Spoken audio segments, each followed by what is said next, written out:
با بنووسم من کە کوردم با بنووسم دەفتەر و دیوانی کورد تا بەڵەد بنە و کەسانە مدعین میزانی کورد هەر کەسێ ئەسپی ئەجەل تاودا لەسەر عەرسەی فەنا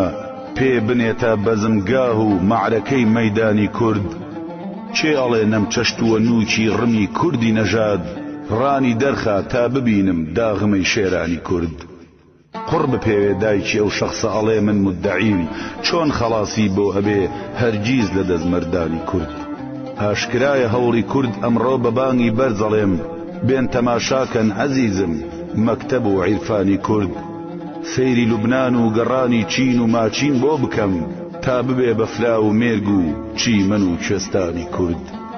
مەزهەری لوتفی خودایە خاچی کوردان قانعە تۆ ئەزانی چی بنووسی دەفتەر و دیوانی کورد